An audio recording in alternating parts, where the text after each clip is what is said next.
Hey there! So today I'm reviewing the L'Oreal Infallible Pro Matte Foundation, and if you'd like to see if this works on an oily skin type, then please stay tuned.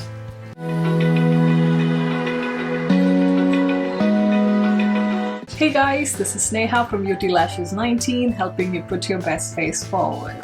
So this is the second foundation I'm reviewing in my foundation series called The Best Foundation for Oily Skin. I have oily skin, very oily skin, so therefore I'm always on the hunt to find a foundation that actually controls oil throughout the day, because foundations typically can start off looking matte and looking beautiful on the skin, but some just wear horribly throughout the day.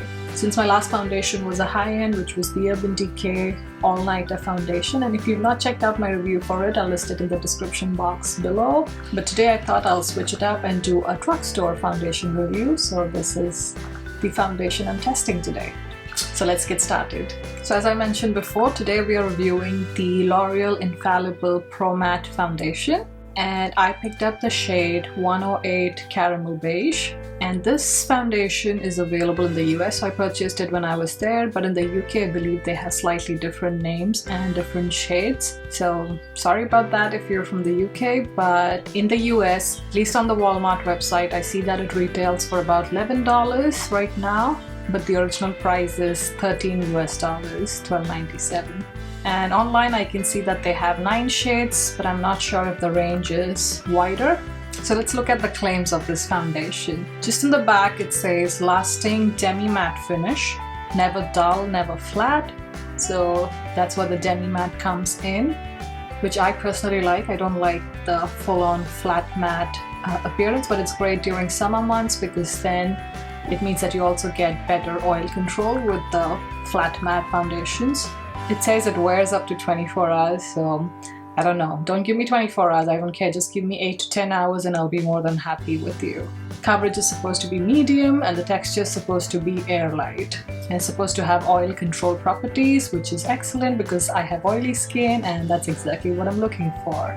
Also, this foundation is supposed to be oil-free, which is good. It's supposed to be long-lasting with buildable coverage. So I've already moisturized my face and I've used the same moisturizer as in all foundation reviews, which is the Umbrelli's Slay Cream Concentrate. And today I've skipped sunscreen because I'm not heading out, so that's the only variable in here. For primer, as always, I'm going to use my Skindinavia Makeup Primer Spray, which is the oil control version. Now again, I'll be doing one half of my face with this foundation brush, and I'll list the brush in the description box below. It's the same brush I use in all my foundation review videos. And on the other half of my face, I'm going to use my damp beauty blender sponge, taking a small amount on the back of my hand, and this is what the shade looks like.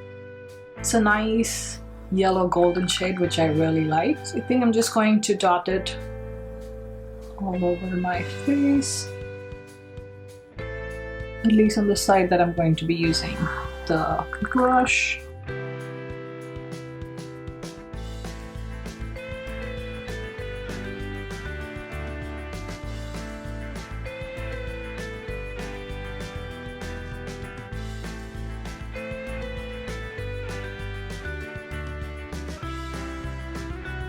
So this is what one thin layer of the foundation looks like.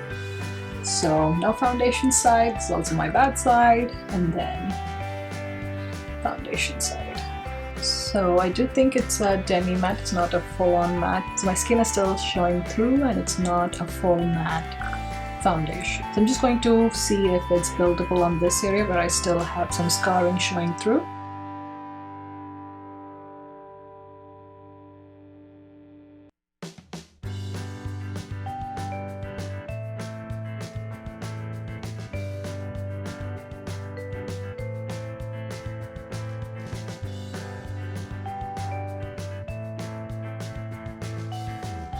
So I do think it built up beautifully. As you can see, it's covered up now most of my acne scarring. So that's good so far. So I'm just going to do this half of my face with the damp beauty blender sponge. Again, taking off all the excess water, squeezing it on a paper towel. And that's the amount of foundation still remaining after the one half of the face. So again, I'm just going to dot it all over my face on this half, focusing more on the areas that I want coverage.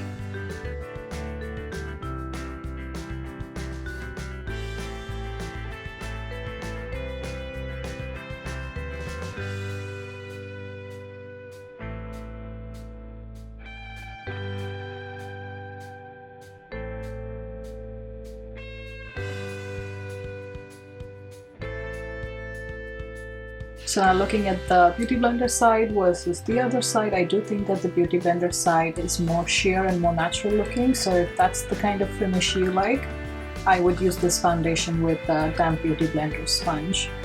But I'm just going to apply a second layer on some of these acne scarring and see if that's buildable.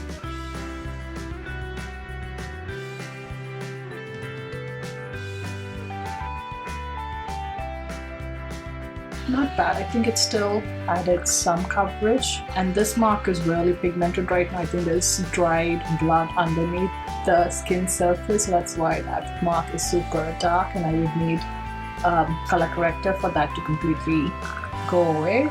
So I'll just come in closer so you can see what the two sides look like. So this is the side with the Beauty Blender. And this is the side with the brush. As of now, I think I prefer the brush side just because I feel it gave me slightly more coverage. But then again, the Beauty Blender was used on my worst side, so maybe that's why it's struggling to build up coverage. But I definitely think the foundation is buildable, especially if you use your finger and pat it onto problem areas. That should solve the issue. So I'm just going to go ahead and quickly finish the rest of my makeup, and I'll be right back. So this is how the foundation looks once I have the rest of my makeup on. So I'm just going to set my face with the Skindinavia No More Shine setting spray. I'll just come in closer so you can have a better look at the foundation.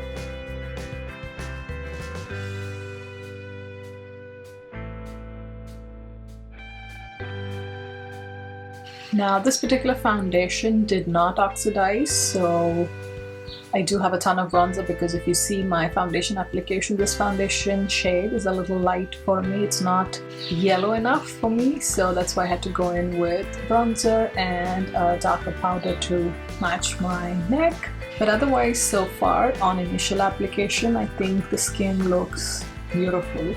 I do like the demi-matte finish, so as I move my face, I do have that glow to my skin. It's not a flat matte foundation, but I'm skeptical. We'll see how it fares throughout the day.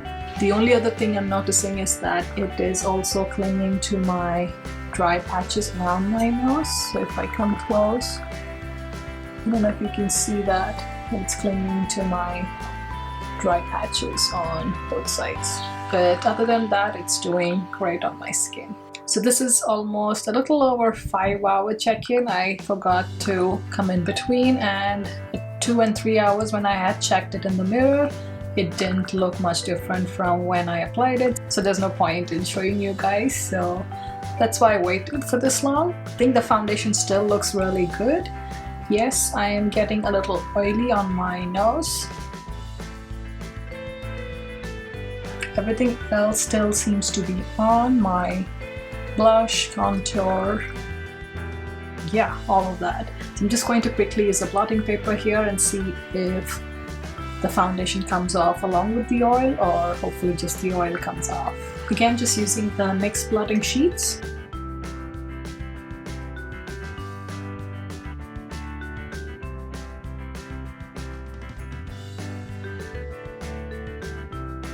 This is what the blotting sheet looks like. So it seems like there is some foundation that's come off. It could just be powder or bronzer as well, but my skin is again mattified and I think it looks pretty good.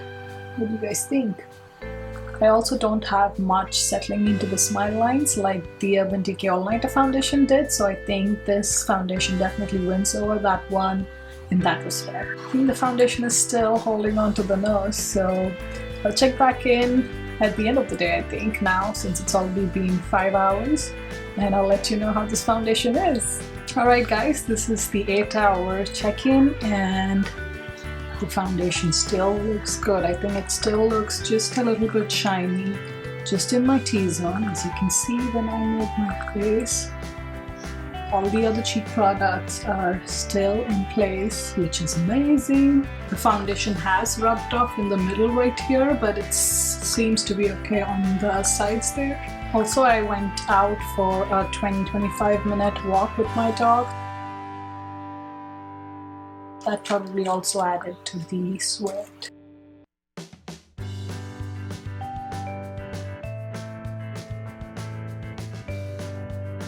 So overall, I would recommend this foundation, and I think I would give it an 8 out of 10, just because even at the 5-hour mark, it was a bit shiny on my T-zone, even though the temperature wasn't too hot today. It was only 73 Fahrenheit or 23, I guess, degrees Celsius, so it wasn't hot at all. It was very pleasant weather.